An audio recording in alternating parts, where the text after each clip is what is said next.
अब देखिए अगला क्वेश्चन क्या कह रहा है बेटा कि para toluidine diazonium chloride से आपको बनाना है पैरा टालुइक अम्ल। तो सबसे पहले हमें इन दोनों यौगिकों का सूत्र पता होना चाहिए कि para toluidine diazonium chloride किसे कहते हैं और पैरा टालुइक अम्ल क्या होता है। तो देखिए दोनों के हम लोग सबसे पहले सूत्र बनाएंगे फिर कन्वर्जन करेंगे। तो आपको याद रखना है बेटा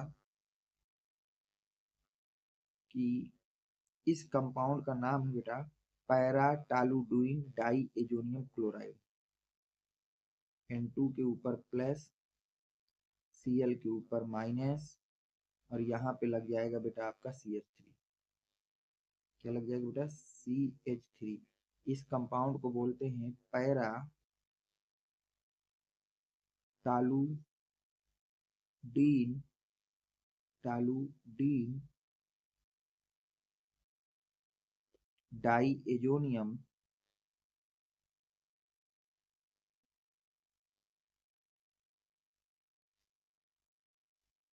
क्लोराइड।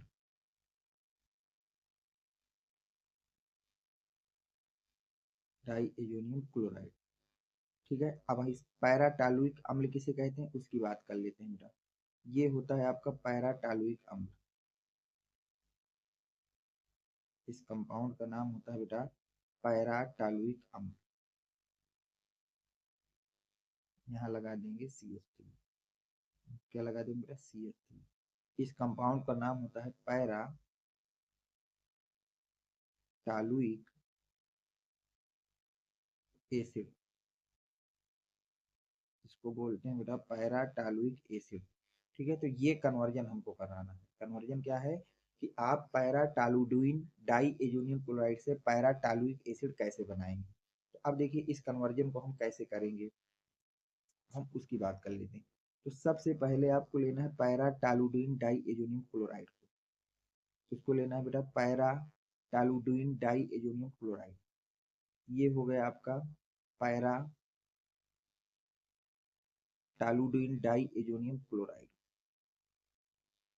ठीक, और इसकी रिएक्शन आप करा देंगे क्यूप्रस क्लोराइड की प्रेजेंस में केसीएन के साथ। किसके साथ कराएंगे बेटा? केसीएन के साथ इसकी रिएक्शन कराई जाती है क्यूप्रस क्लोराइड की उपस्थिति में, क्यूप्रस साइनाइड की उपस्थिति में। किसकी उपस्थिति में बेटा? क्यूप्रस साइनाइड की उपस्थिति में। जब ये रिएक्शन आप कराते हैं तो यहाँ से क्या होता है बेटा, जो आपका N2Cl है वो निकल रिमूव हो जाता है और उसकी जगह जुड़ जाता है Cn। वहाँ पे क्या जुड़ जाता है बेटा? Cn। यहाँ जुड़ेगा Cn। N2 गैस अलग हो जाती है और जो Cl है वो K के साथ जाके बना लेता है KCl। जो आपका Cl है वो K के साथ जाके क्या बना लेता है बेटा? KCl। ठीक है, वो K के साथ बजा के आपका बना देता है KCl। ठीक, इस तरह से रिएक्शन होती है। इसका नाम होता है बेटा फेनिल नाइट्राइल। इसको क्या बोलते हैं बेटा? Phenyl nitrile. फेनिल नाइट्राइल कहते हैं इस यौगिक को।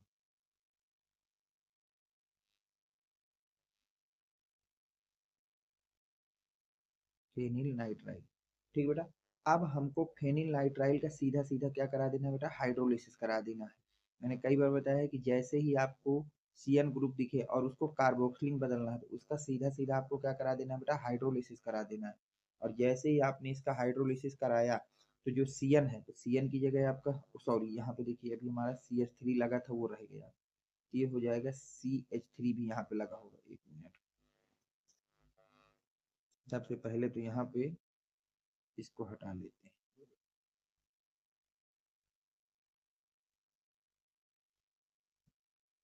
ठीक, तो अब देखिए यहाँ पर CH भी, भाई ये CH3 भी तो लगा है तो ये भी यहाँ पे हम लगा देंगे CH3। अब सही है।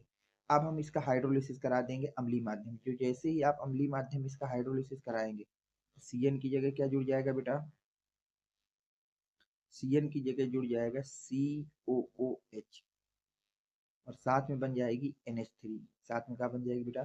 NH3। और CH3 जहाँ पे लगा है वहां पे लगा रहेगा, ये लग गया है बेटा CH3। और नाम इसका क्या होता है बेटा? Para toluic acid. इस यौगिक को क्या बोलते हैं बेटा? Para toluic acid. इसको क्या कहते हो बेटा? इसको कहते हो आप पैराटॉलुइक एसिड। इसको क्या कहते हैं बेटा? पैराटॉलुइक एसिड कहते हैं। तो पैराटॉलुइक एसिड कैसे बनाया? सबसे पहले मैंने बेटा पैराटॉलुडीन डाइअमोनियम क्लोराइड की रिएक्शन करा दी, किसके साथ? पोटेशियम साइनाइड के मिश्रण के साथ क्यूप्रस साइनाइड की उपस्थिति में। तो यहाँ से आपका मिल जाता है बेटा पैरामेथिल बेंजोनाइट्राइल। क्या मिलता है बेटा? पैरामेथिल बेंजोनाइट्राइल। फिर उसका हाइड्रोलिसिस करा देते हैं तो वहां से आपको पैराटॉलुइक एसिड मिल जाता है। और ये बात याद रखना बेटा, यहाँ से लेकर यहाँ तक की ये जो रिएक्शन है, इस रिएक्शन को बोलते हैं बेटा सैंड मायर अपक्रिया। इसको क्या बोलते हैं बेटा? सैंड मायर अपक्रिया बोलते हैं इसको। इस बात को याद रखना, ये एक नेम रिएक्शन है बेटा जिसको हम लोग सैंड मायर अपक्रिया के नाम से जानते हैं। किस अपक्रिया के नाम से जानते हैं बेटा? सैंड मायर अपक्रिया के नाम से जानते हैं। ठीक बेटा, अब देखिए इसको आगे की बात हम लोग करते हैं कि आगे इसको कैसे लिखेंगे। ठीक है, यहाँ तक हो गया। अब देखिए इसकी कॉपी में कैसे लिखना उसको हम समझ लेते हैं। तो देखिए पैरा टालीडुई पैराटॉलुइन डाई एजोनियम क्लोराइड से आपको बनाना है पैराटॉलुइक एसिड। तो आप इसका सीधा सीधा क्यूप्रस साइनाइड तथा केसीएन से रिएक्शन कराएंगे तो वहां से मिल जाएगा पैरामेथिल बेंजोनाइट्राइल, और फिर हाइड्रोलिसिस करा देंगे तो वहां से आपको पैराटॉलुइन टॉलुइक एसिड आपको ऑब्टेन हो जाएगा। ठीक, अब देखिए अगली रिएक्शन क्या कह रहा है।